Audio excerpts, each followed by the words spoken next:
सृष्टि ने खेला झनक के साथ गंदा खेल। दिए से वो जलाना चाहती थी झनक की साड़ी। इत्तेफाक से झनक की जगह जल गई अर्शी। जी हाँ दोस्तों, हम बात कर रहे स्टार प्लस के शो झनक की। तो दोस्तों, आगे बढ़ने से पहले अगर आप इस चैनल पर नए हैं तो इसको सब्सक्राइब कर दीजिए, साथ ही बेल आइकन दबाना बिल्कुल ना भूले। वीडियो अच्छा लगा है तो इसको लाइक जरूर कीजिएगा। चलिए आगे बढ़ते हैं। दोस्तों, यहाँ सीरियल झनक में दूल्हा दुल्हन मंडप में आ पहुंचे हैं। शादी की बची हुई रस्मों को पूरा कर रहे हैं। यहाँ आप देखेंगे कि सृष्टि झनक के साथ एक बहुत ही घटिया खेल खेलने जा रही है। वह झनक को जलाना चाहती है दिए से। इधर आप देखेंगे कि वह दिए को बोलती है जलाने के लिए झनक को। झनक सबके सामने वो दिया जलाती है और इधर सृष्टि चाहती है कि मैं इसी दिए से झनक की साड़ी में आग लगा दूंगी और वो जल जाएगी। लेकिन होता बिल्कुल इसका उल्टा है। इत्तेफाक से वो दिया जो है अर्शी की तरफ चला जाता है और यहाँ पे अर्शी की पूरी साड़ी जल जाती है। यहाँ तक कि अर्शी भी बहुत बुरी तरीके से जल जाती है। उसकी पूरी साड़ी में, उसके पूरे कपड़ों में आग लगने लग जाती है। ये सब होने के बाद अफरा तफरी मच जाती है। सब लोग बहुत शोर मचाने लग जाते हैं, इधर उधर भागने लग जाते हैं।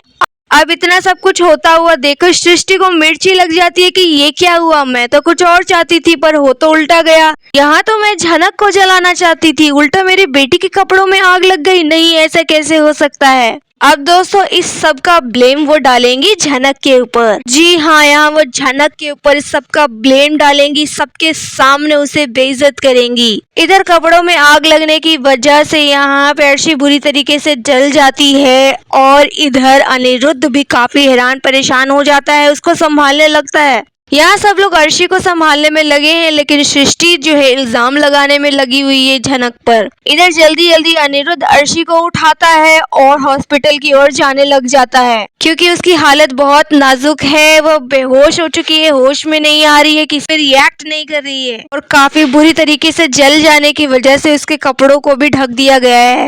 यहाँ अनिरुद्ध अर्शी को गोद में उठाता है और हॉस्पिटल की ओर जैसे जाने लग जाता है, सृष्टि उसको रोकती है और उसको बताना चाहती है कि ये जो कुछ भी हुआ है मेरी बेटी के साथ सिर्फ और सिर्फ झनक की वजह से हुआ है। मैंने इसको दिया था जलाने के लिए, इसने दिया को मेरी बेटी की तरफ मोड़ दिया और उसी दिए से मेरी बेटी की पूरी साड़ी में आग लग गई है। इसने जानबूझ के ऐसा किया, मेरी बेटी को मार देना चाहती है ये।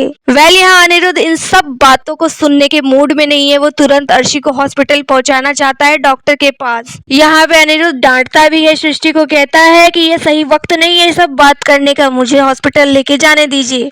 यहाँ अनिरुद्ध अर्शी को हॉस्पिटल लेके जाता है और इधर सृष्टि तमाशा करती है झनक के साथ। वो झनक को पकड़ती है, उसे तमाचा भी मारती है सबके सामने। उसे बहुत गुस्सा आ रहा है कि इस लड़की की वजह से मेरी बेटी की हालत हो गई है। अब क्या होगा मेरी बेटी का, उसके साथ क्या होगा। ये लड़की मनहू से पनौती है, जब जहाँ जाती है कुछ ना कुछ प्रॉब्लम क्रिएट ही कर देती है। आज तो हद ही हो गई, इसने मेरी बेटी की जान लेने की कोशिश की है। पर इधर झनक अपनी सफाई देते देते थक जाती है। वो हाथ जोड़ती है सबके सामने कि मैंने ऐसा कुछ नहीं किया। वो रोने बिलखने लगती है, पर इस महफिल में खड़ा ऐसा कोई भी व्यक्ति नहीं है जो झनक की बात को समझ सके सिवाय मृणाली के, क्योंकि वह ये सारी सच्चाई जानती है कि जो भी हरकतें हुई है सिर्फ और सिर्फ सृष्टि की वजह से हुई है। उसको वो सारी सच्चाई मालूम है और वक्त आने पर सबको वही सच्चाई बताएंगी।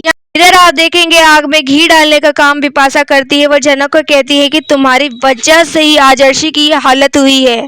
अनिरुद्ध की माँ भी झनक को बुरा भला कहती है, लेकिन झनक यहाँ पे रोती बिलखती हुई सबको हाथ जोड़ के बोलती है मैंने कुछ नहीं किया है, मेरी बात का कोई तो यकीन करो छोटौन, मेरी बात का यकीन कीजिए। यहाँ मृणाली उसके पास आती है, बोलती है मुझे पता है तुमने कुछ नहीं किया तो तुम रो मत। यहाँ पे मृणाली उसको समझाती है और कहती है कि अभी तुम बिल्कुल मत रो, अभी सब कुछ ठीक हो जाएगा।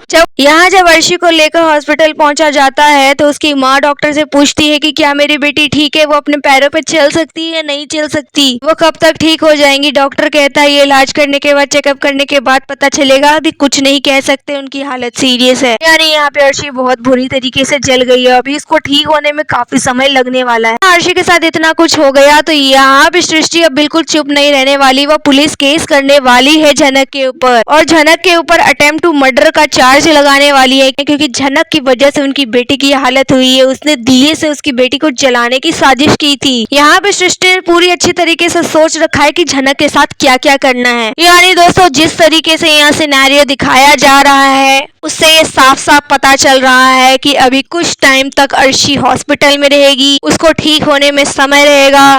तब तक के लिए यहाँ सृष्टि जो है झनक को तड़पाएगी, उसको बहुत ज्यादा परेशान करेगी, मेल भेजेगी और उसके साथ काफी बदसलूकी करने वाली है। आने वाला कुछ टाइम झनक के लिए बहुत ज्यादा खतरनाक होने वाला है। यहाँ आप देखेंगे कि झनक अनी के पास भी जाती है। अनी को वैसे विश्वास है कि झनक ऐसा कुछ नहीं कर सकती है। ये कंफर्म करने के लिए झनक जाती है इसके कमरे में, लेकिन अनी उसे बोलता है यहाँ से चले जाओ, अभी तुम यहाँ हो तो किसी को शक हो जाएगा, अब जाओ यहाँ से। यानी झनक को बेगुनाह साबित करने के लिए क्या यहाँ अनिरुद्ध कोई पहल करने वाला है? वह भी सबकी तरह सिर्फ तमाशा देखेगा। दोस्तों आने वाले एपिसोड में झनक की हालत काफी ज्यादा टाइट होने वाली है। आपकी यहाँ क्या राय है आप हमें कमेंट में बताइए। वीडियो अच्छा लगा है तो इसको लाइक कीजिए, सब्सक्राइब कीजिए फॉर मोर अपडेट्स। धन्यवाद।